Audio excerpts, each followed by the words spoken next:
Une ambiance de marché qui se complique. On fait le point comme chaque début de semaine, comme chaque lundi à la mi-journée avec les équipes de Bourse Direct pour le plan de trading. Et Romain Dobré qui est à mes côtés en plateau. Bonjour Romain. Bonjour Yves. Bienvenue. Bon, effectivement, il y a deux manières de voir les choses. Il n'y a pas de... Le marché ne craque pas. Il n'y a pas de...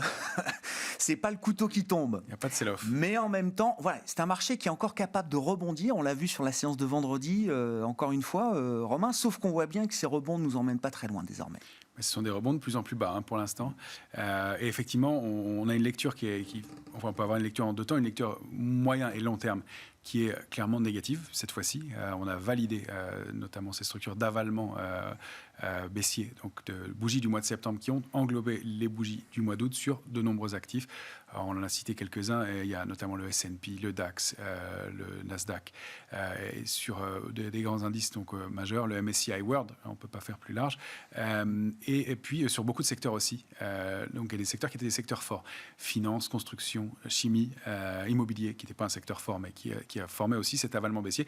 Donc il y a vraiment, ça traduit vraiment la reprise en main des vendeurs, une tentative de former un nouveau plus haut en début du mois de septembre, invalidé, et on termine plus bas que le mois d'août. Ça, c'est une construction graphique qui indique qu'il y a clairement un coup d'arrêt dans la tendance.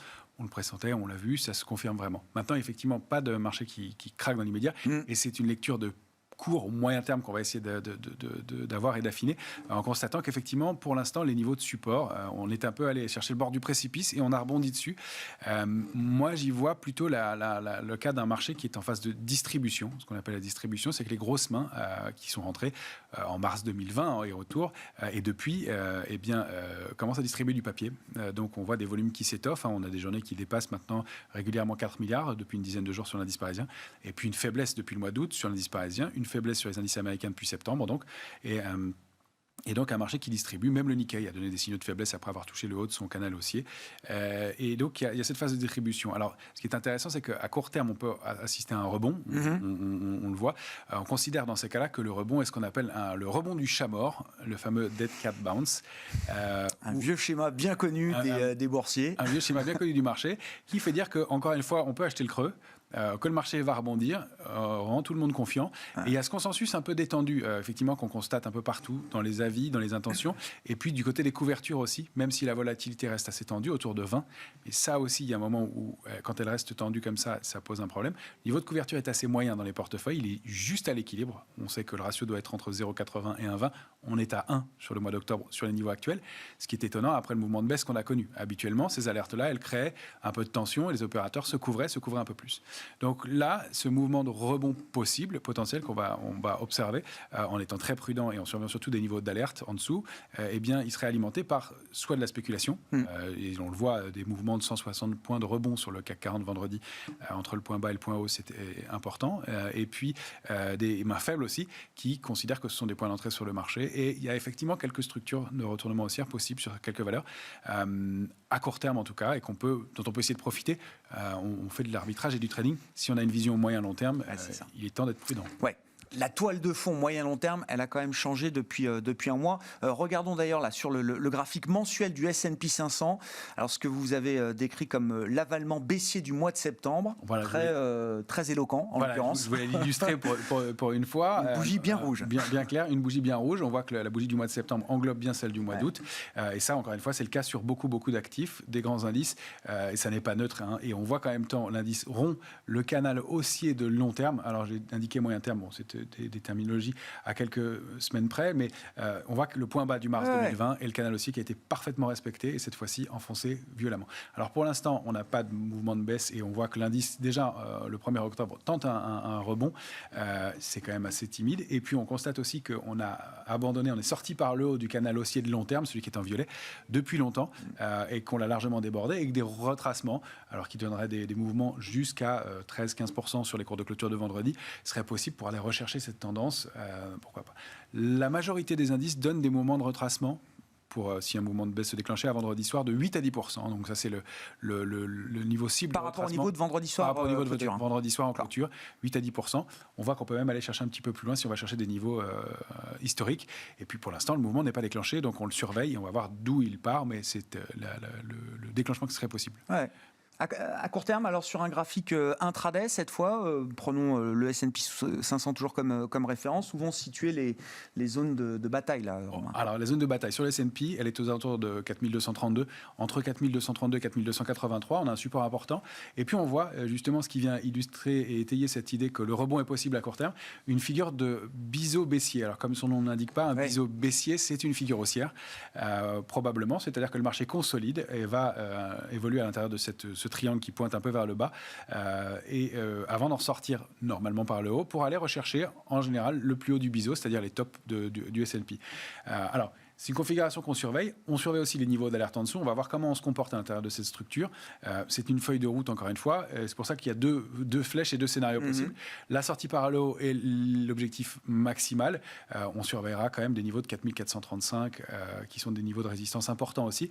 On ne va pas mettre tout sur le vert sur cette figure-là. On va être assez prudent, comme vous l'avez compris. On va l'accompagner. Mais c'est pour montrer qu'à court terme, et ça illustre parmi différentes figures, des réactions possibles haussières à court terme. Et encore une fois, cette fait que les vendeurs, les grosses mains du marché enlèvent de la pression et laissent la place à des mains plus faibles ou à de la spéculation pour rebondir.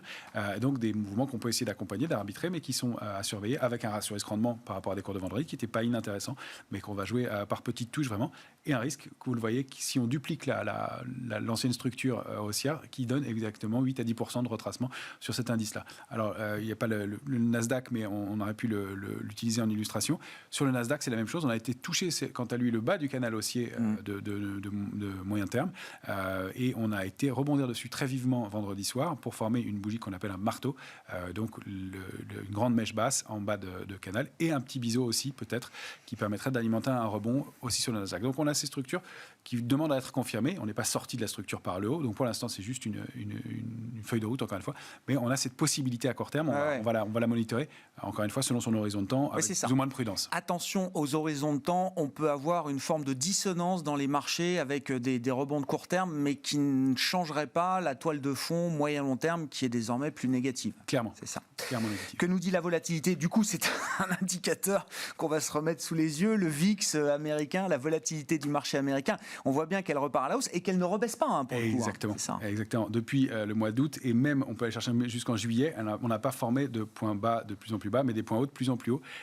Systématiquement, elle se détendait, et là, on voit qu'elle remonte toujours et qu'elle ne se détend pas. Alors oui, effectivement, la volatilité, c'est bon signe, c'est qu'on achète de la couverture, que le marché est relativement stressé et conscient du risque. En même temps, là, on a cette grande structure. Alors, on peut y voir une épaule-tête-épaule inversée ou un rounding bottom, un creux arrondi. On voit cette forme d'arrondi en bas de marché qui se forme depuis plusieurs mois et qui remonte progressivement.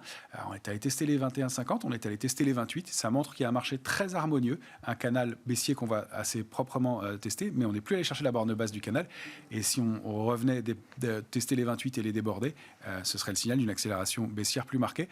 Ça se tend manifestement aussi sur le Nasdaq, un signal d'alerte de plus, même si pour l'instant tout ça est très harmonieux, on le voit, et donc une consolidation qui se passe pour le moment en bon ordre, mais qui donne des signaux de prudence. Comment est-ce que tout ça peut se traduire techniquement là, sur les marchés européens, si on prend l'indice Eurostoxx comme référence, Romain? Mais vous le disiez en introduction, c'est compliqué. Le marché, il est compliqué sur l'Eurostoxx aussi. On a des figures qui ne sont pas propres, pas nettes, un peu contradictoires, avec des mouvements de baisse qui accélèrent, des supports qui sont testés, mais préservés en clôture. Le 4034, on en parle depuis quelques temps, on l'avait évoqué la semaine dernière, il a été préservé à la fin de la semaine à 4035. Donc vous voyez que le marché reste très technique, toujours harmonieux, toujours signe de technique, mais et avec de la résilience, puisqu'on est remonté d'une cinquantaine de points en fin de semaine. Donc voilà, maintenant on est coiffé par une oblique baissière sur l'Eurostoxx qui pourrait former un triangle symétrique.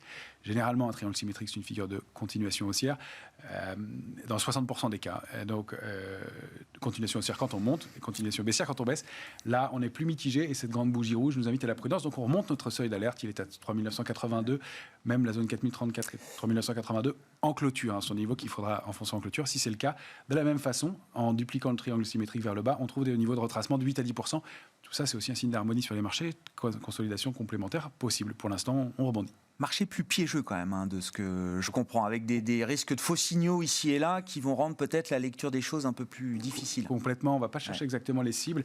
Même les bornes basses sont testées, mais on rebondit un petit peu avant.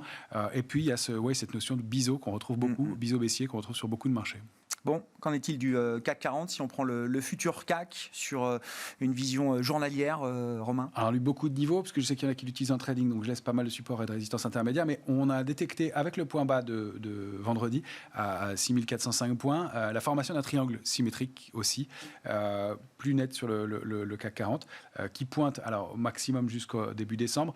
La plupart des figures de court terme pointent plutôt entre fin octobre et début novembre. C'est ce qu'on va regarder comme feuille de route, mais on va surveiller. Une sortie de triangle, elle doit se faire avant les 2/3 et les 3/4 de la figure pour être dynamique. Donc on pourrait sortir bien avant, ça pointe aussi, donc fin octobre, début novembre. Mais même peut-être avant, on est vulnérable. On voit qu'on a été accumulé en partie basse, encore une fois de la résilience. Et puis on va surveiller donc la médiane de ce triangle symétrique, la zone 6534, 6564. Si on enfonce 6410 en clôture, on a notre niveau d'alerte de moyen terme aussi déclenché sur le CAC 40. Si on arrive à repasser au-dessus de 6564, on peut aller chercher des extensions. 6645, c'est vraiment un gros niveau. Je ne vois pas très bien ce qui entraînerait le marché à passer au-dessus. C'est si on passe au-dessus de ce niveau-là et 6700 qu'on pourrait réactiver une dynamique haussière. C'est franchement pas le scénario qu'on a, vous l'avez compris, dans l'immédiat. Mais on surveille autour de 6660. On prendra du bénéfice si on est re-rentré la semaine dernière. Pour finir, un mot de Kering, alors qui a été une des valeurs emblématiques du coup d'arrêt qu'a connu le marché parisien, spécifiquement autour de la mi-août, c'est ça, Romain? Où en est Kering aujourd'hui? Kering, elle donne des signaux, elle fait douter, elle donne aussi cette idée qu'un rebond est possible. Alors, là, on a zoomé pour pouvoir bien lire ce biseau baissier, encore une fois. Si on dézoome, on voit que le support de 601,50, c'était très important. C'est un niveau sur lequel elle a buté en janvier 2020, en novembre 2020, qu'elle n'avait pas réussi à déborder, sur lequel elle a buté en mars 2021 et qu'elle a fini par franchir en avril 2021. Autant dire que c'est un niveau de résistance qui était important, qui devient un support majeur. Et elle réagit dessus ce matin, elle perdait 3,5% à l'ouverture, elle ne perd plus que 0,60%. On a pris un petit pari technique haussier sur le titre. À court terme, vous vous souvenez qu'on était assez négatif sur le titre et que la baisse complémentaire, elle pourrait renvoyer vers le bas du canal haussier de long terme, donc à la rupture de 601 pour aller chercher des niveaux de 597, 560 environ. Voilà, on prend ce risque-là, on surveille ces valeurs-là qui sont justement qui peuvent être déterminantes dans un rebond potentiel avec quelques autres valeurs, mais qui aussi donneront le signal d'alerte si les niveaux de support sont rompus. Merci beaucoup Romain, merci pour ces explications. Prudence donc sur les marchés, vous l'aurez compris, même si à court terme on peut assister à des rebonds techniques, la situation de moyen long terme a quand même changé désormais. Romain Debré avec nous chaque lundi à la mi-journée dans Smart Bourse pour le plan de trading avec Bourse Direct.